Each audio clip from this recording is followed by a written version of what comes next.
Yang terhormat Bu Ika sebagai Wakil Kepala SMP Negeri 1 Bandar, yang saya hormati Bapak Ibu Guru SMP Negeri 1 Bandar. Puji syukur alhamdulillah pada siang hari ini kita bisa berkumpul bersama dalam acara webinar kecil dengan tema penerapan konsep inti budaya positif guna untuk memenuhi tugas saya dalam pendidikan guru pembina angkatan ke-9.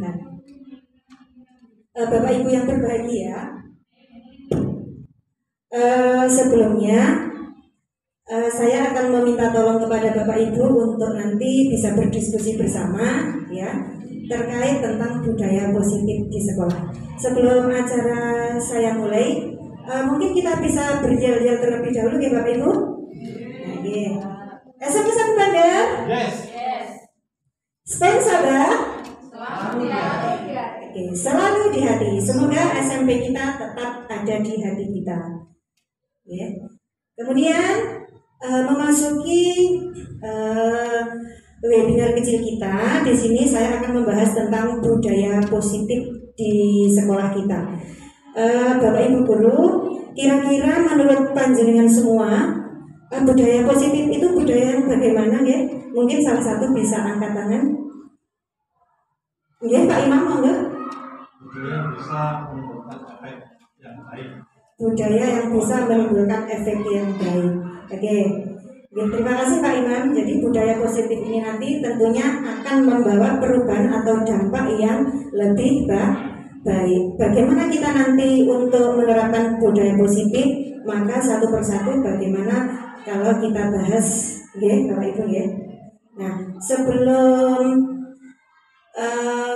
memasuki budaya positif, di sini ada perubahan paradigma. Jadi kita sebagai guru harus mempunyai yang namanya teori kontrol. Mungkin dari yang saya paparkan ini, di sini kita akan mencoba untuk bermain peran dulu. Mungkin ada satu bapak dan satu ibu untuk ke depan nanti yang salah satunya menuliskan kira-kira benda apa yang menurut bapak ibu sangat berharga. Kemudian nanti silakan dipresentasikan ke depan bersama yang teman B. Ngerti ya? Monggo diserap dulu salah satu benda yang menurut bapak ibu berharga dan amat sangat dijaga.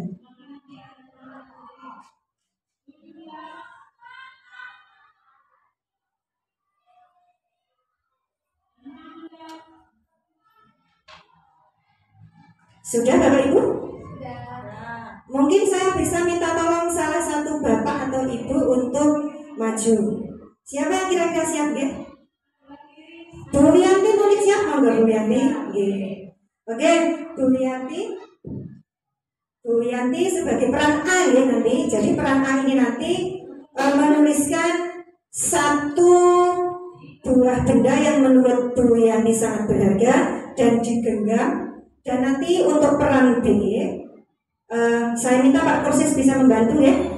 Nah, untuk peran B nanti Pak Kursis bagaimana daya dan upaya Pak Kursis untuk bisa membuat Bu Wiyanti membuka kepalan tangannya yang berisi benda berharga tersebut. Monggo Pak Kursis mohon bantuannya.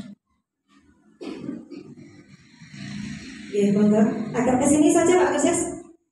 Nah, silakan mencoba merayu atau mengancam juga boleh atau apapun agar Bu Wiyanti mengeluarkan atau membuka kepalan tangannya.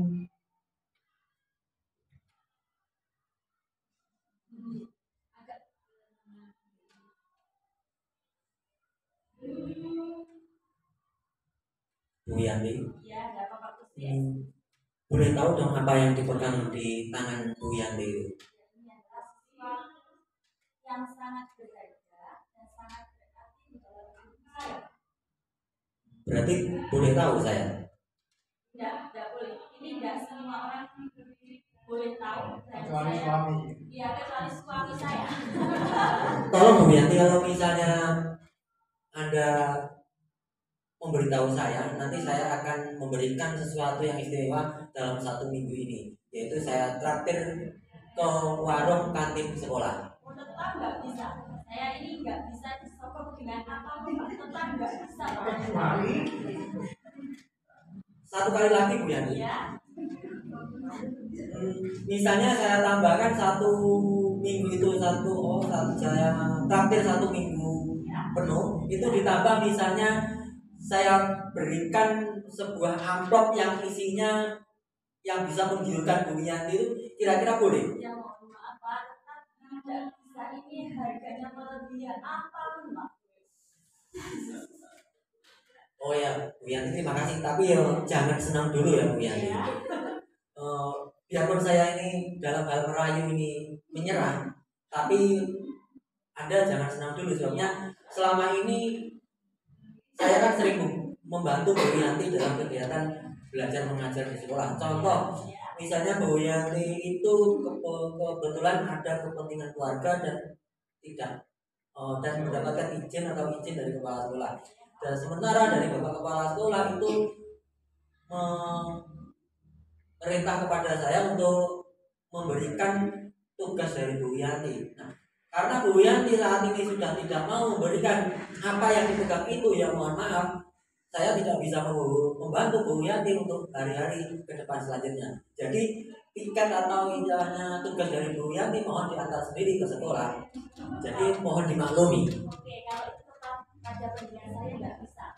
Kalau nanti urusannya sama tiket, terus sama saya nggak masuk karena ada kepentingan, itu nanti urusannya sama Bapak Kepala Sekolah, Pak. Jadi kan sudah dibagi. Hari ini piketnya siapa, hari ini piketnya siapa. Jadi nanti urusannya bukan sama saya, Pak. Nanti urusannya sama Bapak Kepala Sekolah. Jadi walaupun Bapak mengancam saya dengan apapun, ini tetap tidak bisa saya beritahu ke Bapak. Mohon maaf, Bapak. Oh ya, terima kasih. Kalau begitu mulai hari ini sementara kita bertemannya agak jauh sedikit. Oke Pak, nggak apa-apa. Saya tetap mempertahankan ini Pak. Pokoknya tetap bertahan, tidak saya beritahu. Mohon maaf. Oke, terima kasih. Terima kasih saya sampaikan kepada Bapak Kursus dan Bapak Ibu Rianti yang sudah memerankan, yaitu tentang kegiatan kepalan tangan, ya. Nah, dari sini kita tahu bahwa teori kontrol itu hanya kita yang bisa, apa Bapak Ibu? Mengontrol diri sendiri. Walaupun sudah ada rayuan, walaupun sudah ada ancaman atau apapun itu, tetapi ketika diri kita ini bisa mengontrol, maka kita akan bisa berkomitmen dan tidak akan membuka telapak tangan tadi, karena kita sudah mempunyai komitmen tadi, ya. Nah, begitu pula nanti ketika kita terapkan kepada murid kita, Bapak Ibu. Jadi murid itu sebenarnya juga punya kontrol diri. Sebagai guru, kita juga harus memahami. Nah, seperti itu. Sebenarnya murid-murid kita itu apapun yang dilakukan itu mempunyai tujuan, ya. Apapun yang dilakukan oleh murid-murid kita itu mempunyai tujuan. Sekali lagi, kontrol itu berada di dalam diri masing-masing. Nah, di sini untuk slide selanjutnya, ilusi guru mengontrol murid. Saya akan bertanya terlebih dahulu, apakah Bapak Ibu selama ini merasa mengontrol murid apa tidak? Ya. Nah, jadi yang kedua, ilusi bahwa kritik membuat orang merasa bersalah. Kira-kira ketika Bapak Ibu mengkritik murid, apakah murid itu merasa bersalah? Misalnya murid tidak mengerjakan tugas, kemudian kita kritik, apakah murid itu merasa bersalah? Iya. Kemudian ilusi bahwa semua penguatan positif, efektif dan bermanfaat. Ketika kita memberikan penguatan yang positif, menurut Bapak Ibu, apakah itu efektif dan bermanfaat? Iya. Kemudian ilusi bahwa orang dewasa memiliki hak untuk memaksa. Apakah menurut Bapak Ibu benar? Jadi memaksa di sini biasanya kita sebagai orang dewasa, kita merasa mempunyai hak untuk memaksa murid kita. Jadi untuk teori ini sebenarnya diperbolehkan apa tidak? Bagaimana? Diperbolehkan? Oke, kita lanjut slide selanjutnya dulu.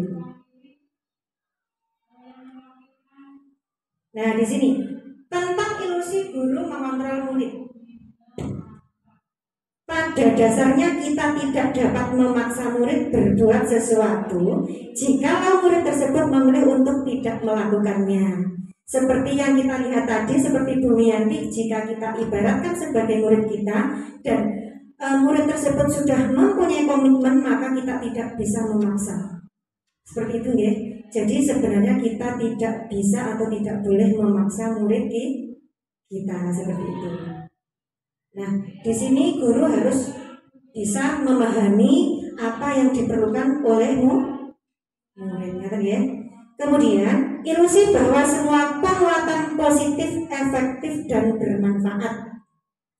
Penguatan positif atau tujukan adalah bentuk-bentuk kontrol. Segala usaha untuk mempengaruhi murid agar mengulangi suatu perilaku, suatu usaha untuk mengontrol murid tersebut. Nah, seperti ini. Jadi murid itu suatu saat nanti akan menyadari dan ketika dia sudah memiliki komitmen, maka seperti tadi, apa yang sudah menjadi komitmen memang itu harus saya jaga seperti itu. Nah, kemudian ilusi bahwa kritik membuat orang merasa bersalah dapat menguatkan karakter. Menurut Bapak Ibu, ketika kita membuat murid kita merasa bersalah, apakah karakternya akan bertambah menjadi kuat? Kuat mungkin, tapi untuk sementara begitu. Oh ya, bisa kuat tetapi hanya untuk sementara. Jadi tidak jangka panjang ya. Jadi karena dia merasa bersalah sekarang, oh ternyata saya tuh salah. Oh berarti saya harus memperbaiki. Nah sekarang dia sadar, tapi mungkin besok sudah diulangi lagi. Apakah ada kasus ngoten niku Bapak Ibu? Ada. Nah, seperti itu ya. Ilusi bahwa orang dewasa memiliki hak untuk memaksa. Jadi sebenarnya kita itu menganggap murid kita itu masih kecil. Wah, anak-anak kecil, saya itu bisa memaksa. Saya sudah dewasa. Mereka harus patuh dengan apa yang saya katakan. Pikiran kita seperti itu ya. Saya juga punya pikiran seperti itu. Tetapi di sini kita harus berusaha merubah mindset ya. Kita harus bisa merubah mindset bahwasanya murid itu tidak bisa dipaksa. Mari kita belajar bersama-sama mulai dari sekarang, termasuk saya juga akan memulai dari diri saya sendiri. Gimana Bunita? Terkait dengan memaksa tadi Bunita untuk mungkin ini punya prinsip juga bahwa hal baik itu pertama memang harus dipaksakan. Itu bagaimana prinsip tersebut Bunita? Hal baik harus dipaksakan. Terima kasih Bu Min. Nah, menurut saya ini luar biasa pertanyaannya Bu Min. Jadi ketika ada hal baik itu memang kalau menurut saya pribadi harus dipaksakan. Kita harus memaksa diri kita. Kalau tidak dipaksa, kita pun tidak akan melakukannya. Saya yakin. Saya berkaca pada diri saya sendiri. Apapun hal baik itu saya juga harus memaksa diri saya sendiri. Nah seperti itu. Begitu pula kita juga harus memaksa murid. Tetapi ya kita juga sebagai guru harus bisa menjadi kontrol maupun nanti bisa menjadi manajer. Bu Min. Nanti untuk selanjutnya akan kita bahas pada posisi manajer, ya. Seperti itu. Kemudian di sini perubahan paradigma, stimulus respon dan teori kontrol. Jadi siapa sesungguhnya yang memiliki kontrol? Yang pertama, di sini di teori stimulus respon, kita mencoba mengubah agar orang itu berpandangan sama dengan kita. Oh ini loh pandangan saya seperti ini, kamu itu harus juga mempunyai pandangan seperti ini, sama. Padahal seperti itu boleh apa tidak Bapak Ibu? Tidak boleh, itu namanya idealis dan egois. Nah, bagaimana kita bisa menjadi guru yang baik? Kita harus punya yang namanya teori kontrol. Bagaimana? Nah, kita harus berusaha memahami pandangan orang lain tentang dunia. Jadi pandangan saya seperti itu, pandangan murid saya seperti itu, kita harus bisa memahami. Nah, pada dasarnya kan kita masing-masing individu mempunyai pandangan yang berbeda-beda.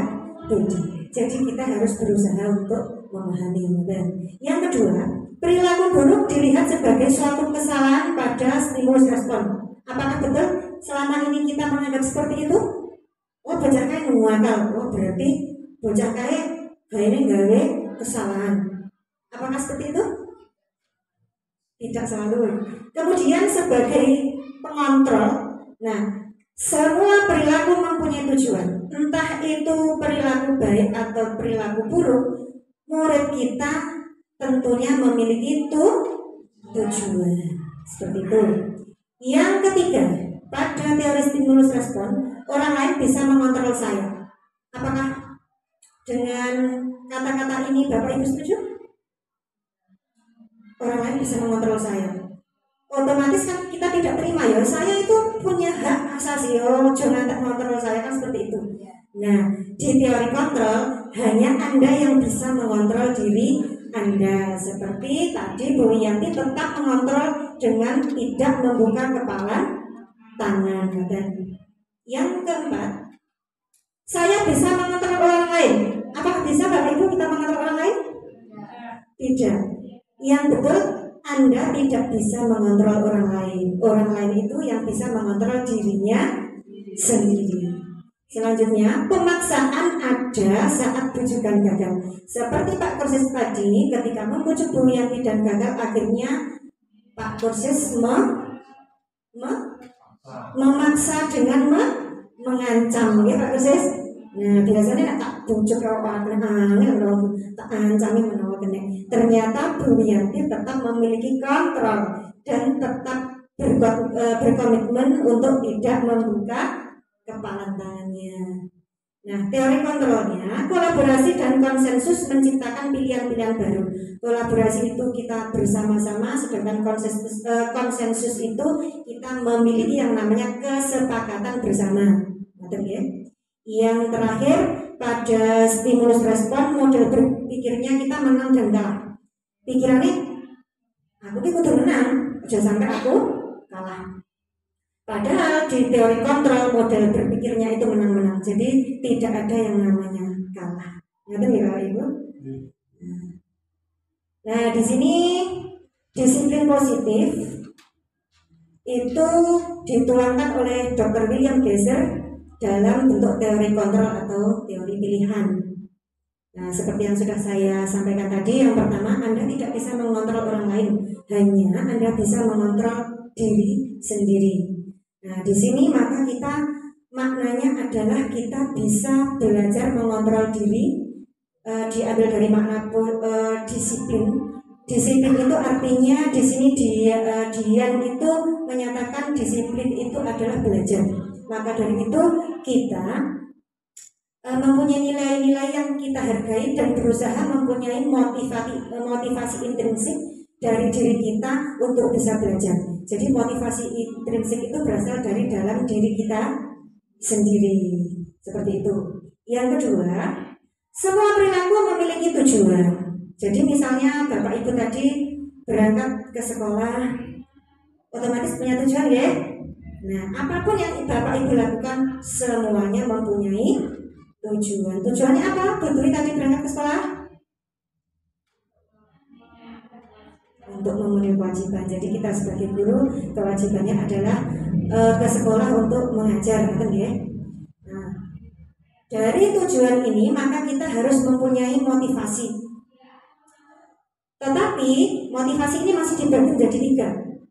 Yang pertama, kita itu terkadang termotivasi hanya untuk menghindari sebuah hukuman. Nggih, napa mboten Bapak Ibu? Kadang-kadang kita itu mempunyai motivasi, oh saya itu harus berangkat pagi agar tidak terlambat. Nanti kalau terlambat saya dihukum Bapak Kepala Sekolah. Nah, itu namanya teori yang menghindari hukuman. Berarti motivasi ini dari dalam atau dari luar Bapak Ibu? Dari luar, karena kita menghindari hukuman. Saya takut nanti Bapak Kepala Sekolah marah. Oh saya mau berangkat pagi sekali. Berarti itu teori motivasi yang dari luar atau ekstrinsik. Yang kedua, motivasi untuk mendapatkan imbalan. Oh saya mau berangkat pagi. Siapa tahu nanti kalau saya berangkat pagi sama Pak Kepala Sekolah dapat hadiah. Nah, seperti ini kira-kira pas nama betul? Betul. Maka dari itu teori yang untuk mendapatkan imbalan juga motivasi yang berasal dari luar. Yang ketiga, nah, untuk menghargai diri sendiri. Berarti ini kita mempunyai motivasi internal atau yang berasal dari dalam diri kita. Kita itu menghargai, kita itu meyakini bahwa apa yang kita lakukan itu adalah mempunyai yang namanya nilai. Misalnya kita mempunyai, kita berangkat pagi, tidak ada motivasi untuk takut dihukum atau mendapat imbalan, tetapi memang, oh saya menyadari, saya itu sebagai guru harus berangkat pagi. Saya itu punya kewajiban seperti itu untuk apa? Misalnya saya ingin menjadi teladan untuk murid saya, atau ya berarti itu motivasi yang berasal dari diri sendiri. Selanjutnya, model berpikir menang-menang. Di sini tidak ada yang namanya kalah, karena kita berada di posisi kontrol. Yang pertama ada penghukum. Jadi guru itu ada yang mempunyai karakter penghukum, sedikit-sedikit menghukum dengan kata-kata yang keras dan menghardik muridnya. Yang kedua, pembuat rasa bersalah. Kalau contohnya misalnya muridnya tidak mengerjakan tugas, nah, kita kadang-kadang memberikan kata-kata yang membuat mereka bersalah. Itu namanya pembuat rasa bersalah. Kemudian teman. Nah, teman ini antara hubungan murid dengan guru itu dekat sekali ya. Bisa dikatakan seperti teman. Kemudian yang keempat pemantau dan yang kelima manajer. Ini nanti satu persatu kita bahas di belakang. Kira-kira dari kelima posisi kontrol ini menurut Bapak Ibu yang paling bagus posisi kontrol nomor berapa ya? Manajer. Oke. Nanti kita bahas satu persatu ya. Kemudian realitas atau kebutuhan yang berbeda-beda. Kita sebagai manusia mempunyai kebutuhan yang sangat berbeda-beda. Di sini nanti ada 5 kebutuhan ya. Yang pertama kebutuhan untuk bertahan hidup. Contohnya apa Bapak Ibu kebutuhan untuk bertahan hidup? Makan, minum, tempat tinggal, pakaian, biologis. Ada lagi? Bisa dikatakan sandang pangan papan ya untuk bertahan hidup. Iya, kebutuhan nomor 1 atau kebutuhan primer. Yang kedua penguasaan. Menurut Bapak Ibu penguasaan ini menginginkan penguasaan yang seperti apa atau penguasaan tentang apa? Penguasaan. Iya, pengakuan terhadap kemampuan. Jadi murid kita itu terkadang yang pintar itu ingin diakui, oh saya ini pintar, oh saya ini bisa seperti ini. Itu namanya penguasaan. Kemudian kasih sayang dan merasa diterima. Jadi terkadang anak didik kita itu banyak tingkah itu kalau kita melihat latar belakangnya itu kadang ada yang broken home yang menyebabkan murid-murid kita itu di sekolah itu kadang-kadang mencari perhatian. Nah seperti ini dikatakan seperti ini dia sebenarnya ingin kasih sayang dan rasa diterima.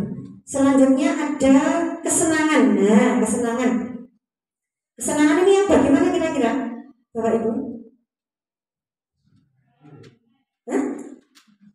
Kesenangan misalnya pembelajarannya ini menyenangkan, dia termotivasi untuk mengikuti. Misalnya pembelajarannya sudah berpihak kepada murid. Nah seperti itu.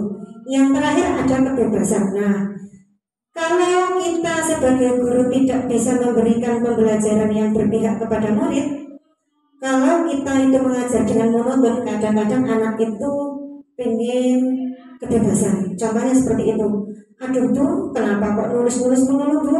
Kenapa kok hanya Bu Guru ceramah melulu Bu? Nah itu anak-anak sebenarnya menginginkan yang namanya kebebasan. Mereka jenuh dengan apa yang kita berikan. Nah seperti itu. Nah dari hal-hal yang tadi maka nanti kita bisa membuat keyakinan kelas ya, keyakinan kelas dan untuk keyakinan kelas nanti kita bahas pada slide selanjutnya ya. Nah kemudian ini mana disiplin tadi sahabat ya belajar. Kemudian, nah ini nilai kebijakan universal. Di mana nilai-nilai kebijakan universal ini kita tahu sudah dituangkan dalam profil pelajar Pancasila.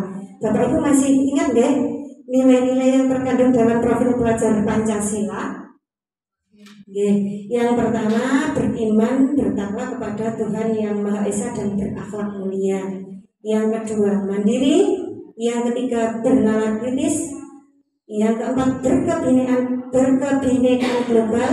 Yang kelima, bergotong royong. Dan yang keenam adalah kreatif.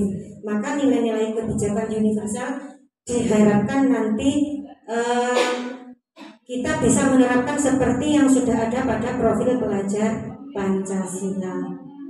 Nah, seperti itu. Kemudian tujuan dari disiplin positif di sini menanamkan motivasi. Yang paling penting adalah motivasi yang berasal dari dalam atau motivasi intrinsik.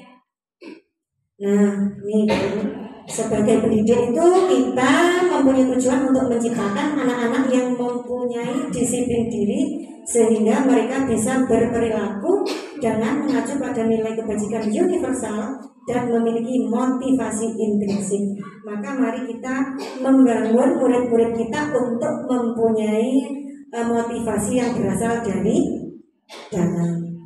Seperti itu.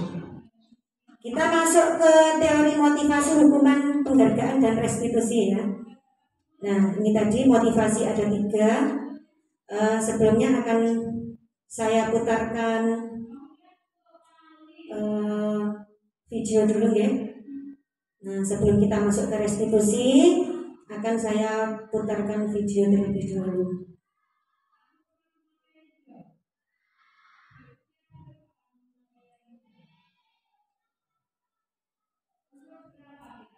Di sini saya memiliki beberapa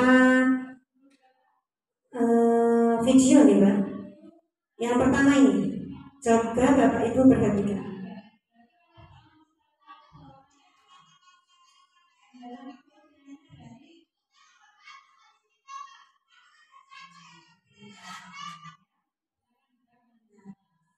Ini adalah video tentang pembulian Bapak Ibu ya. Jadi pembulian itu kira-kira melanggar peraturan apa tidak ya? Nah, dari kasus pembulian ini kira-kira ketika Bapak Ibu melihat ada kasus tentang pembulian, apa yang Bapak Ibu akan lakukan untuk mengatasi masalah seperti ini? Dengan menggunakan segitiga restitusi. Nah, jadi apakah ada Bapak Ibu yang langsung menyalahkan muridnya ketika ada yang seperti ini? Ketika ada kasus-kasus seperti ini, apa langsung menyalahkan? Ada? Tidak ada ya. Jadi kasus pembulian ini kita harus bisa menjadi manajer. Untuk mengatasi masalah seperti ini, bagaimana cara kita memanage? Kita harus bisa memulai dari awal. Nah, apa langkah-langkahnya? Yang pertama, kita stabilkan dulu identitas. Yang kedua, validasi tindakan yang salah, dan yang ketiga nanti menanyakan keyakinan. Untuk video yang kedua, nah di sini saya berusaha melakukan penerapan segitiga restitusi untuk mengatasi masalah yang dialami oleh salah satu murid yang dibully.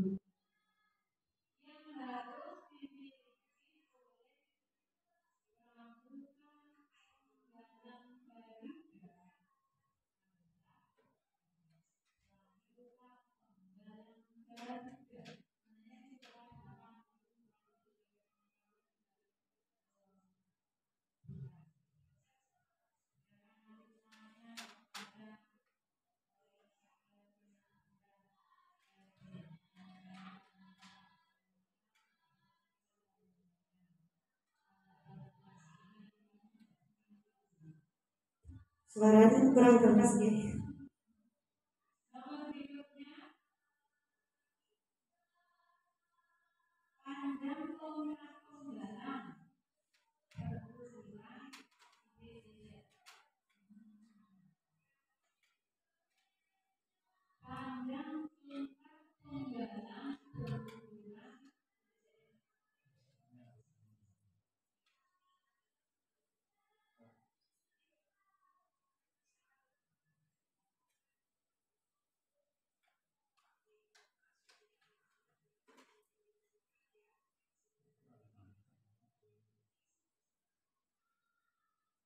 Nah, dari video ini, ya, ini saya mencoba menerapkan segitiga restitusi untuk mengatasi masalah yang terjadi, yaitu masalah tentang pembelian.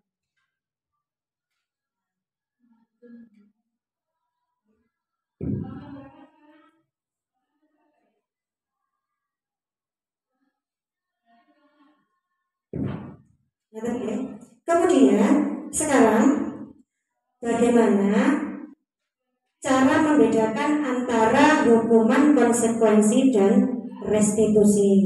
Nah, ini saya tampilkan ya. Untuk hukuman, ketika kita menghukum murid kita, berarti kita itu dikatakan mempunyai identitas yang gagal. Nah, kenapa kok gagal? Di sini dikatakan sesuatu yang menyakitkan harus terjadi. Ketika kita menghukum murid kita, maka itu nanti akan terpatri dan teringat terus sampai seumur hidup. Bapak Ibu pernah dihukum ketika sekolah dulu? Bu Yanti mungkin bisa memberikan contoh dihukum apa?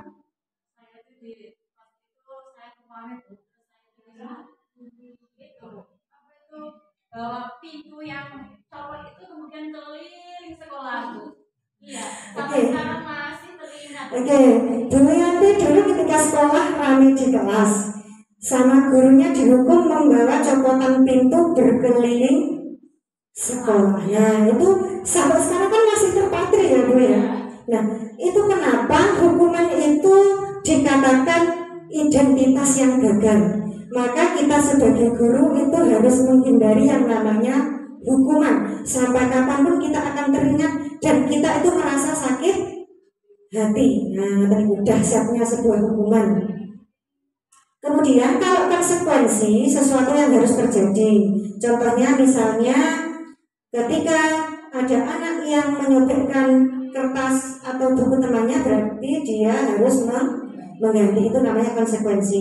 Nah, perbedaan hukuman dan konsekuensi kira-kira apa ya Bapak Ibu?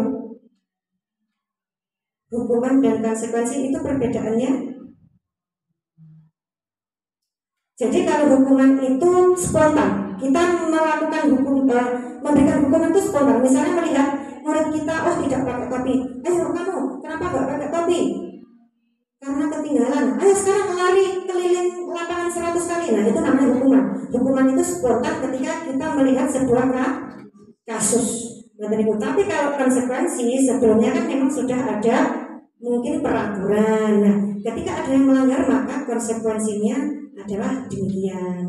Itu perbedaan hukuman dengan konsekuensi. Tetapi antara hukuman dan konsekuensi ini hanya beda-beda tipis, ya.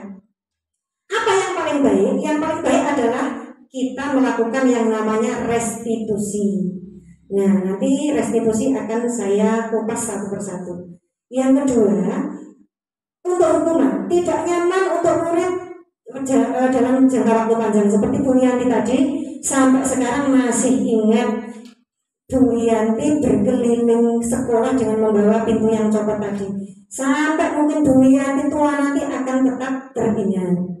Kemudian untuk konsekuensi tidak nyaman untuk jangka waktu pendek. Nah, karena dikatakan jangka waktu pendek, mungkin sekarang oh ya saya harus berkonsekuensi dengan apa yang saya lakukan, tapi besok mungkin sudah diulangi kembali. Yang ketiga, restitusi menguatkan untuk murid dalam jangka waktu panjang. Karena restitusi ini adalah langkah-langkahnya, maka nanti kita bisa memperbaiki kesalahan yang telah dilakukan oleh anak, dan anak nanti ketika sudah baik bisa kembali ke kelompoknya. Dalam arti restitusi ini anak-anak yang banyak melanggar peraturan nanti kita kelompokkan di satu kelas tertentu, kemudian bagaimana mereka mencari solusi bagaimana cara memperbaiki sampai mereka menjadi baik. Ya. Kemudian untuk hukuman, korban mendapatkan keadilan. Nah, seperti ini. Kita merasa adil karena sudah menghukum, seperti itu ya. Kemudian untuk konsekuensi korban bisa diabaikan. Berarti tidak terlalu dipermasalahkan. Kemudian restitusi, korban mendapatkan ganti dengan apa? Dengan memperbaiki diri, seperti itu. Kemudian dengan hukuman murid atau anak akan tersakiti, hatinya tersakiti. Kemudian untuk konsekuensi ini anaknya hanya dibuat tidak nyaman saja dalam jangka pendek tadi. Kemudian untuk restitusi, anaknya nanti akan mendapatkan penguatan bagaimana cara untuk memperbaiki diri. Nah, kemudian ini ada hukuman. Ketika kita menghukum murid, perilaku murid kita itu nanti bisa menjadi agresif, bisa menjadi pendendam, dan suatu saat bisa mencelakakan dirinya sendiri. Kemudian untuk konsekuensi, penguatan hanya dalam waktu pendek. Kemudian yang paling bagus tadi dengan restitusi, yaitu memecahkan masalah dan mencari solusi, seperti itu. Kemudian untuk contoh kata-katanya, hukuman itu berlaku negatif. Contoh kata-katanya, awas kalau kamu lakukan lagi, awas ya kamu. Ngerti ya biasanya. Ayo, awas kalian orang garap PR. Awas dan awas. Kemudian untuk konsekuensi, ayo lakukan apa yang saya katakan, karena kemarin kita sudah mempunyai peraturan. Kemudian untuk restitusi, di sini apakah hal yang ingin kamu lakukan? Nah, ini menanyakan apa sesuatu yang ingin dilakukan untuk memperbaiki kesalahan, gitu ya. Kemudian, ini yang paling fatal untuk dampak muridnya. Ketika kita memberikan hukuman atas kesalahan mereka, yang pertama, murid menjadi marah, merasa bersalah, rendah diri, dan mengasingkan diri. Iya Bapak Ibu, betul ya? Ketika kita sudah menghukum, otomatis anak-anak itu akan marah. Otomatis, karena apa? Karena otak reptilnya bekerja, otak reptilnya terbangun, dan mereka akhirnya marah. Seperti itu manusiawi.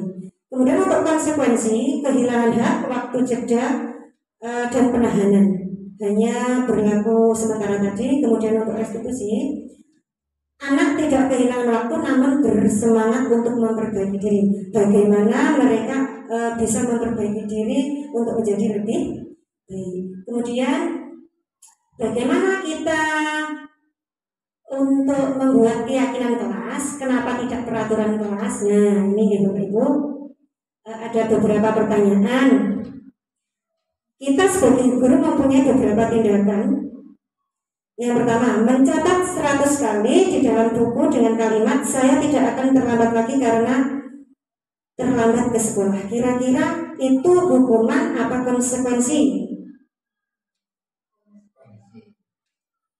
Konsekuensi atau hukuman Bapak Ibu? Hukuman. Mencatat 100 kali dalam buku saya tidak akan terlambat lagi.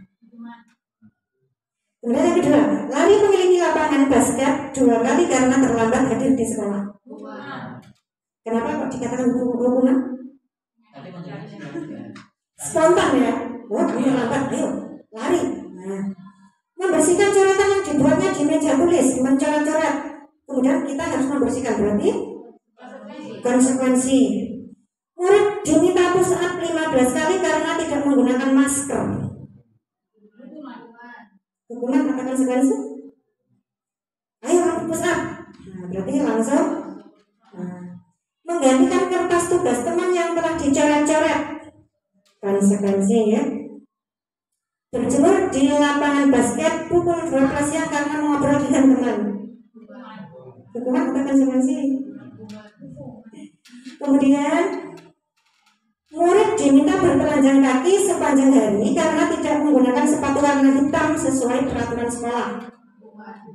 Dihukum langsung ya. Kemudian ada berdiri di depan kelas sambil mengangkat satu kaki karena tidak bisa menjawab pertanyaan. hukuman. Spontan ya. Apakah masih ada Bapak Ibu yang menyuruh angkat kaki satu? Tidak ya.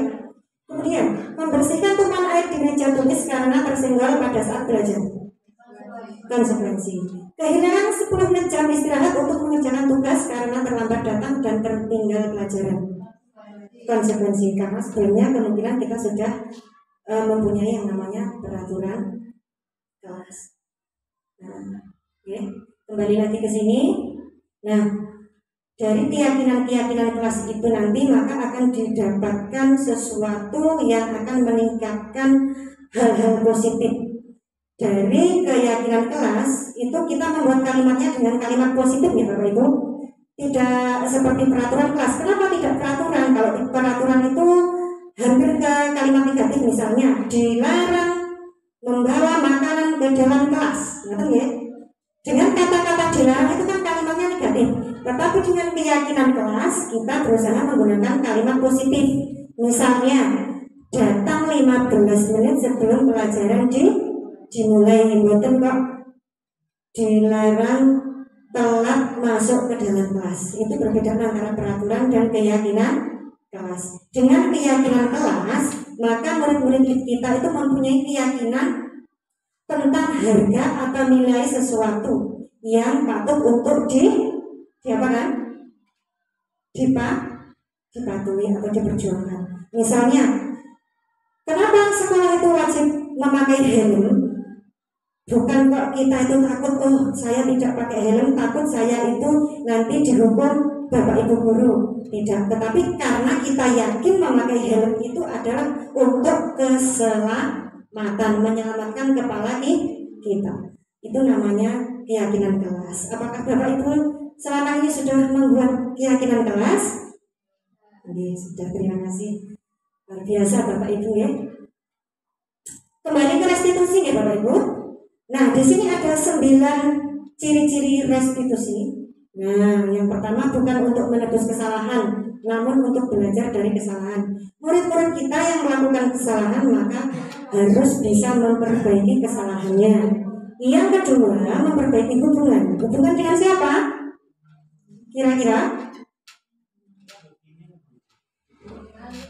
Hubungan antara siapa?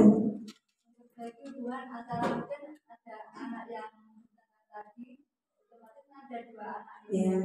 untuk memperbaiki hubungan antara keduanya dan juga hubungan dengan dirinya dan juga orang lain yang ada di sekitar. Oke, berarti kita harus bisa memperbaiki hubungan dengan semua warga sekolah. Misalnya tadi ada yang bertengkar, berarti si murid itu harus bisa memperbaiki hubungannya dengan teman bertengkarnya tadi, seperti itu ya. Yang ketiga, di dalam restitusi ini banyak tawaran dan bukan paksaan. Kita menawarkan bagaimana solusi untuk memperbaiki masalah. Kemudian restitusi menuntut untuk melihat ke dalam diri. Seperti kita berkata dalam hati, kira-kira salah saya apa dan seterusnya, kan ya?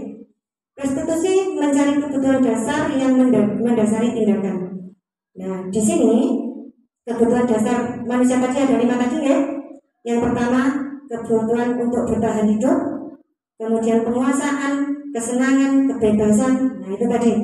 Jadi restitusi ini tindakannya yang mendasari adalah kebutuhan dasar yang dimiliki oleh murid. Kemudian restitusi adalah cara yang paling baik, di mana di sini kita sekali lagi tidak memberikan paksaan tetapi tawaran. Kemudian fokus pada karakter bukan tindakan. Kita mempertebal karakter. Kalau ada karakter yang sempat buruk kita perbaiki kembali seperti itu. Kemudian restitusi fokus pada solusi. Nah, kita di sini membantu anak untuk mencari solusi terhadap permasalahan yang sudah terjadi. Yang terakhir, restitusi mengembalikan murid yang berbuat salah pada kelompoknya. Di mana yang sudah saya katakan tadi, murid restitusi dikelompokkan menjadi satu kelompok. Kemudian di situ diberikan tawaran untuk solusi pemecahan masalahnya. Dan ketika mereka sudah berhasil memperbaiki diri, maka mereka dikembalikan kepada kelompoknya yang awal. Kita kembalikan ke kelasnya masing-masing. Jadi kelas restitusi ini bisa kelaskan di kelas khusus ya Bapak Ibu, dengan belajar dari kesalahan yang sudah mereka buat. Jadi seperti itu. Nah, ini tadi keyakinan kelas dan. Nah, dari keyakinan kelas dan restitusi tadi, maka kita bisa membentuk yang namanya budaya positif. Ketika semuanya sudah berjalan dengan lancar, semuanya tidak ada yang melanggar peraturan, maka nanti budaya positif akan terbentuk.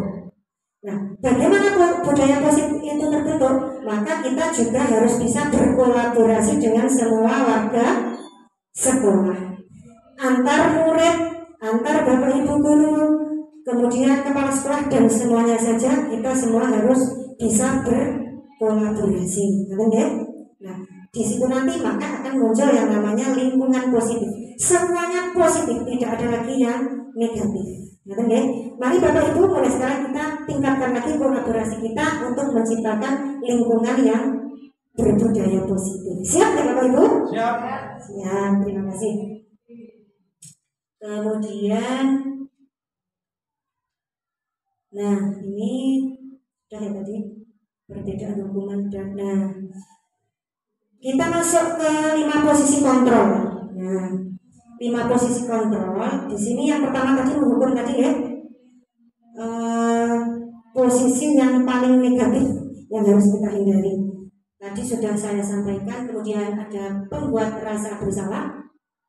Contoh kalimatnya, seharusnya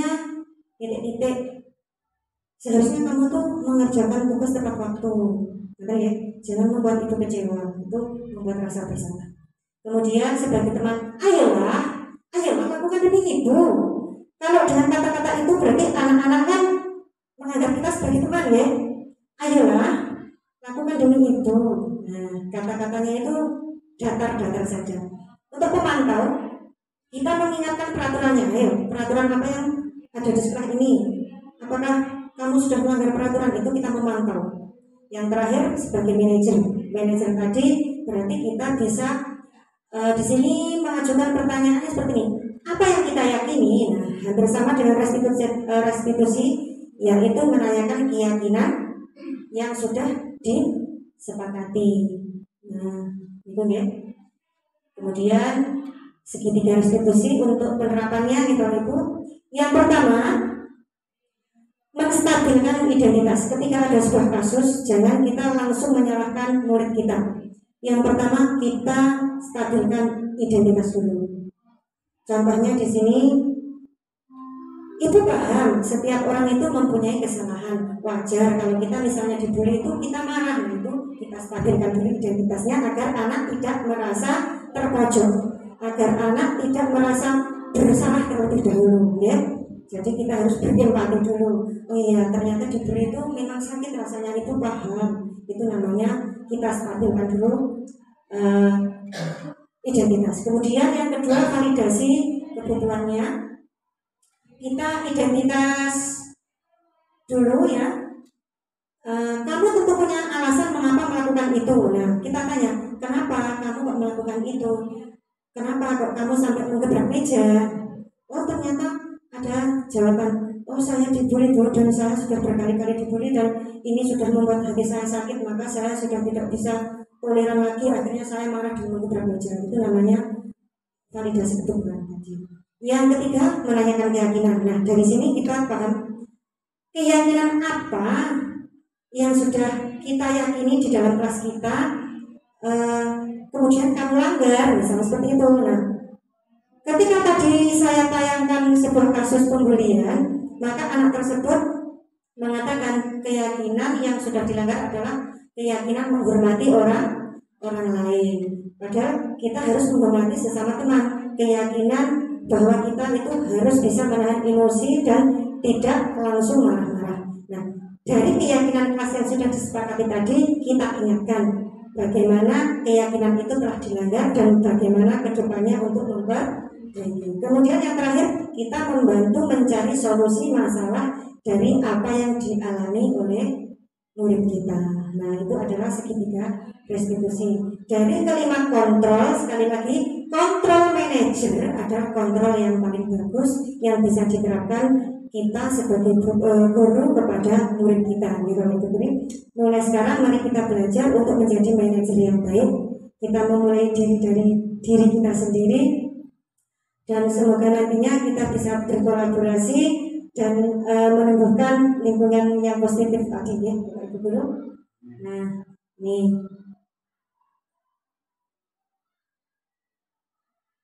Nah, kemudian dari hal apa yang saya sampaikan tadi mungkin ada pertanyaan atau ada penguatan dari Bapak Ibu Guru, mungkin kritik maupun saran. Saya tunggu ya, merefleksi hal-hal yang sudah saya sampaikan tadi. Nah, di sini refleksinya hal baru yang mengubah paradigma saya.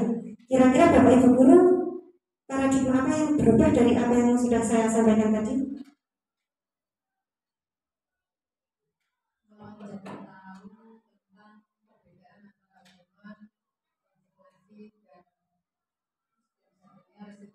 Oke, jadi kita menjadi lebih tahu perbedaan antara hukuman, restitusi, dan konsekuensi. Ya. Yang kedua, perasaan apa yang muncul selama sesi ini ya, terutama tentang motivasi intrinsik atau yang berasal dari diri kita. Bapak Ibu Guru mungkin mempunyai perasaan dari sesi ini? Ya, senang. Pak Imam senang. Mengetahui hal-hal yang belum senang karena mengetahui hal-hal yang baru. Mungkin malu karena selama ini masih belum mampu melakukan pembimbingan kepada siswa yang merujuk pada kontrol yang bersifat manajerial. Malu karena selama ini belum bisa menunjukkan kontrol sebagai manajer gitu ya. Oke, mari kita belajar bersama mulai dari hari ini. Kemudian peran Among seperti apa yang saya telah lakukan selama mengikuti sesi ini? Kira-kira panjenengan sudah menjadi Among yang seperti apa untuk murid panjenengan di kelas? Mungkin menuntut atau bagaimana? Membersamai anak mereka dalam kegiatan pembiasaan. Oke, selalu membersamai anak dalam kegiatan pembiasaan positif di sekolah. Dari itu kita nanti bisa menjadi teladan yang baik untuk murid kita. Ngerti ya? Mungkin ada kritik dan saran, saya tunggu untuk Bapak Ibu Guru sebelum saya menutup sesi webinar kecil ini. Monggo, ada kritik dan saran? Pas. Oke. Saran Bu. Oke, Pak. Bisa dilanjut rata-rata. Bisa dilanjut acara seperti ini untuk webinar kecilnya. Oke, nanti kita bisa berkolaborasi dengan seluruh Bapak Ibu Guru ya Pak. Dan kita bisa membuat jadwal mungkin dan pematerinya bisa bergantian ya. Terima kasih Pak Imam. Bapak Ibu Guru yang saya hormati, demikian tadi paparan dari webinar kecil tentang penerapan konsep inti budaya positif. Semoga bermanfaat untuk kita semua. Semoga dari ini kita bisa merubah diri menjadi lebih baik lagi, dan semoga sekali lagi kita bisa berkolaborasi untuk menjadikan sekolah kita menjadi lingkungan yang positif ke depannya. Banyak sekali kekurangan dari saya. Mohon maaf bila banyak sekali kekurangan, dan akhirnya terima kasih. Wassalamualaikum warahmatullahi wabarakatuh. Waalaikumsalam.